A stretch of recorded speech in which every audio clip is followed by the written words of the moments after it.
good, everybody? Welcome to Season 2, Episode 2 of Greatest Hits. I'm your host, Free J Boozy, and we will be joining you here every Tuesday at 4 p.m. Pacific, 7 p.m. Eastern Standard Time. Now today I'm joined with my amazing co-host, Daniel Awad. My boy, what is good? Good, man. Freaking Tuesday. Another Tuesday. Tuesdays. All right, now every Tuesday we'll pull timeless classics out of the vault, tell you the stories behind each of them, as well as talk to some of the creators that help bring these pieces to life. While you watch, hit the chat tab to talk with all the homies, and hit the shopping cart tab to add these items to your collection. All right, now before we get into this week's haul, Daniel Awad, tell me about your shirt, man. I got the pager joint on today. If you look at these numbers here, it actually spells out the hundreds. So if you've never seen the movie Paid in Full, or you're like 12 years old, there were these things called pagers, generally used by drug dealers, a stereotype in the 90s. That's right. It's kind of a playing on that. Great shirt, Daniel. Thank you. That jacket looks a little familiar. Oh, well, this jacket, Daniel Awad, is part of our winter collection. This is the Clicker jacket. I honestly wore it for a purpose today. We're gonna be covering some workwear on the show today. I like that. And so I thought it would be cool to just bring some of the modern workwear, cut and sew pieces we're producing today. So this is part of the winter collection, the Clicker jacket. Also, the tee I got on is the Chinatown The Hundreds collab from the drive-thru theater that we did a few months ago. Big hit. I really just like the graphic design and the colors on this, and orange is my favorite color. Shout out Blondie Beach and DoorDash for that one. Yo, shout out Blondie Beach and DoorDash for that one. Shout out Miles from Family Style, Hannah from Family Style. And very, very special shout out to the Duke of London, Andrew London, our editorial director and main producer for Greatest Hits Season 2. Thank you, Duke, for all the hard work you do. We love you. So if you tuned in with us last week, you saw that we told some amazing stories about some collabs from the hundreds past, and we also have a really, really great collab that we're gonna be featuring on today's show. That's right. So without further ado, let's get into this week's haul from you. Okay, so Awad, let's get started with the Grizzly tee, man. Let's do it. So this is actually a piece you pulled out of the vault. What stood out about this piece to you, Awad? Well, it's not too often that we do stuff with skate brands. That is very true, because the Hundreds is definitely not a skate brand. We've had skate teams. Common in the past. misconception. We've had skate teams in the past, but we've never established ourselves and called ourselves a skate brand. That's right. And so Grizzly is one of the more well-known established brands in skateboarding, especially in the world of grip tape. Yeah. You know, you always see dudes fucking shredding. And what does it say on their deck? It says Grizzly, right? Or it's got that little bear off on the corner. So a couple things that stand out about this is a good logo lockup because there's actually no text. That's one thing that I really enjoy about collabs, is when two sort of design entities can tell a story without actually using text. It's not just like spilled out blank X blank. You know what I mean? It's like this one's like a little more artful. The bear speaks for itself. The bear speaks for itself. So this is the Grain Bear t-shirt from our 2014 collab with Grizzly. That's right. Okay, so Fairfax old timer. Huh? What can you tell me about this tee, man? Well, this is also another one that I ended up going to a shop to pick up. It wasn't really? Yeah, Active Ride Shop, still around, not as heavy hitting as it used to be, but they had this in its full entirety of a collection. And I remember this one standing out to me because it had a bit of that Dodger blue to it with the gray in the background. It just felt like a total LA tee. Besides that, I mean, Grizzly is, based out of LA. Shout out to Tori Pudwell. He's one of the owners of Grizzly. Who also fucking rips on a skateboard, Jesus. Okay, so Tori Pudwell, world famous skater, actually grew up skating with Bobby. So they're, childhood friends and whatnot. And then the other partner's name is Sean. Yeah, Sean was actually one of the individuals that helped Bobby and Ben move into the shop right there on Rosewood. The OG Rosewood. That's right. 709. 7909. Rosewood. Yeah. So that's another thing that's really cool about, location-wise, really quick, about Rosewood is the original shop was tucked away off of Fairfax. It was kind of like its own little island, its own little secluded scene. If you knew where it was, it was one of those things, if you know, you know. Because, like you said, it was off to the side. You'd see people walking back there like, where's everybody going? Yeah. But, you had the homies chilling on the front bench. Shout out to Five. He used to just hang out there, West smoke Side his joint. 5! Yep. Saw him the other day. Yeah, you did? Yeah, he's doing well. Good. He's doing Good to well. hear. And then, so it's cool that part of the Rosewood space even came from the inception of Grizzly. Grizzly showing us the spot. Yep. So shout out Grizzly. And there's actually a really great interview you can check out in the Hundreds magazine, physical print. Oh, nice. Between Mac and Scotty, who used to handle all of the global sales and was a really integral part of the Hundreds developing into the big name that it is today. That's right. That's what put them in shops like Active. Yeah, for sure. And so with all of the stuff we cover on Greatest Hits, there's always really, really great blog content to kind of support these stories. So with anything we're ever covering, go ahead and search the blog. It's full of literally like 20 years of great streetwear blog content. And extra points to you if you got that in print on a magazine. There you go. Awad, you were asking me about my jacket earlier. I was telling you this is a cut and sew piece from our winter 2020 collection. I wanted to dial back the clock, take it back to 2010 when the Hundreds first really took a deep dive into cut and sew with this Public Label jacket. So, yeah, so Public Label was our high-end essentials line that was really short-lived, actually. It went on from 2010 to 2014. So it eventually became our inline cut and sew. And so, a few details about this piece. So we're focusing on essential workwear. And this is a super lightweight quilted denim jacket with snap enclosures and a side pocket. Super lightweight. It's a perfect thing for layering, perfect thing to throw over hoodies. And of course, I love like a really good indigo piece. Oh yeah.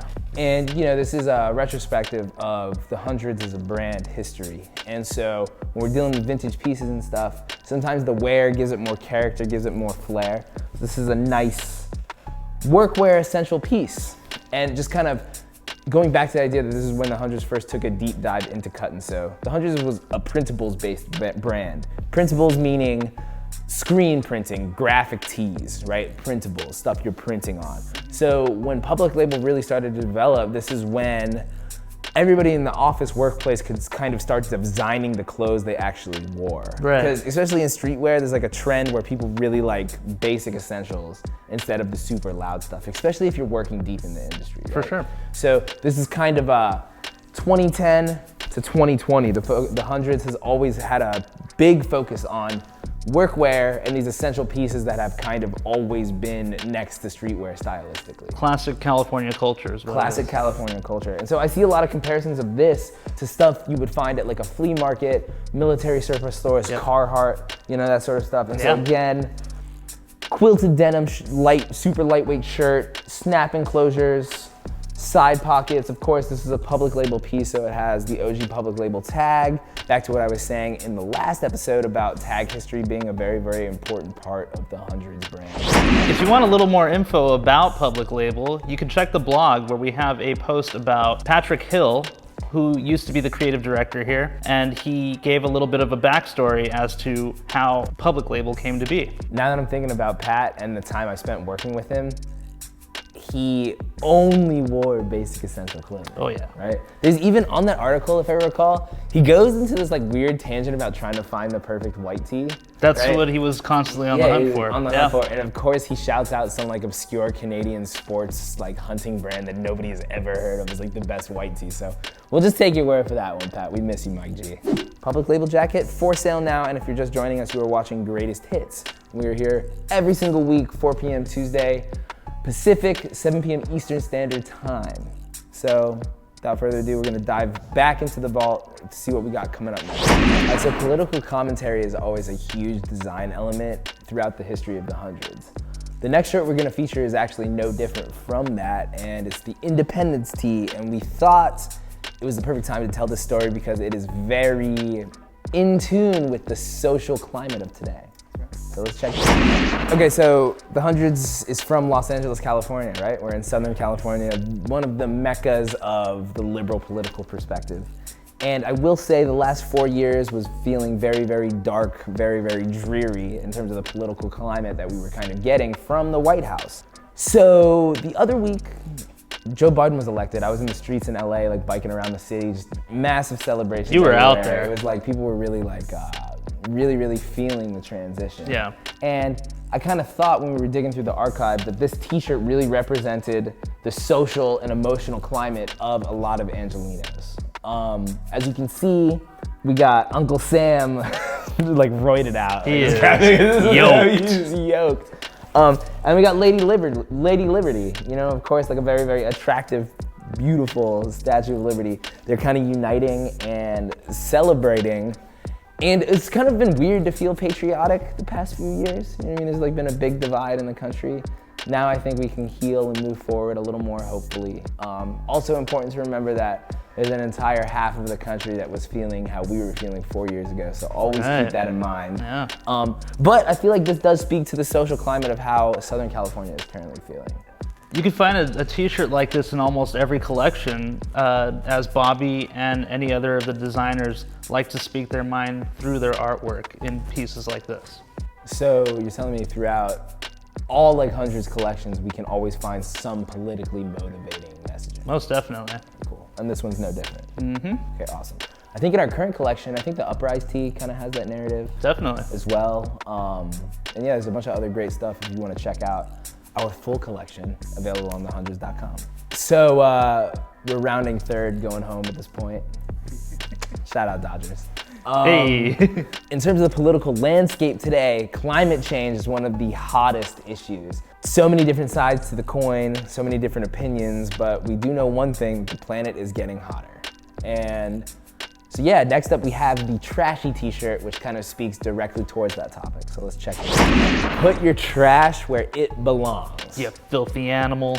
Okay, so Awad, when I look at this t-shirt's graphic, I'm thinking two things, right? I'm thinking an act of environmentalism, an idea of sustainability, and I'm also seeing a kangaroo picking up trash, but the trash is a t-shirt, right? Which makes me think two things. One, the streetwear world is very, very oversaturated, and we are producing too much clothing. One, on the other side of that coin, brands like the Hundreds have started to develop certain initiatives using recycled cottons, using recycled dyes to actually create garments, which is kind of opening up the lane for more sustainable production in streetwear. Right. Now, this particular graphic is a rip on a Los Angeles Department of Parks and Recreation, which had this particular slogan on it because LA was a pretty dirty place at the time, 1952 to be exact. Can you imagine? LA to me now is like a piece of antique furniture with a piece of plastic over it that has just never been washed. That's pretty accurate. It's pretty accurate, right? Like, if you really think about it, right? Yeah. And so this kind of like goes right in line with that. Also, like, talk about like deep cuts for graphics. Like, who is referencing 1952 city commissioned art graphics in their fucking shit? Shout out to the design team for that one. Okay, so in 1952, the city of Los Angeles thought they needed a cartoon mascot to help with the littering that was happening all around the city. So they enlisted help from Sam Lloyd, a legendary cartoonist. So Sam Lloyd wanted to name the kangaroo Trashy, but LA didn't like that idea, went ahead with the name Parky. Half a century later, we decided to right that wrong and put the name Trashy on them. And Trashy actually reappeared on the portable pocket ashtray that we released last year, which I was heavy blunt cruising around the city of Los Angeles. Product worked great, amazing. Gotta test out the product, right? Gotta test out the product. It's called market research, Awad, okay? I like it. All right, so the Trashy t-shirt available now on the shopping cart tab of greatest hits. It's the last piece we'll be covering today from this week's Hall of Fame. Okay, now before we sign off of this episode of Greatest Hits, we just wanted to give you a little sneak peek, a little taste of what we got coming up for the holiday season. Yes, and here's your little stocking stuffer. The perfect stock. I like that, Awad, the stocking stuffer. The Hundreds X Uno. We have made our own deck of cards, and the best part about this is you can bring the Hundreds home with you and have some family fun. Who knows what the house rules will be? Maybe every wild card that gets drawn goes to me. We'll see. All right, everybody, that is it for this week's episode of Greatest Hits. As always, I'm your host, Free J Boozy. I'm Awad, and I just hit Justin with the skip card. We'll catch you later. See you next week, guys.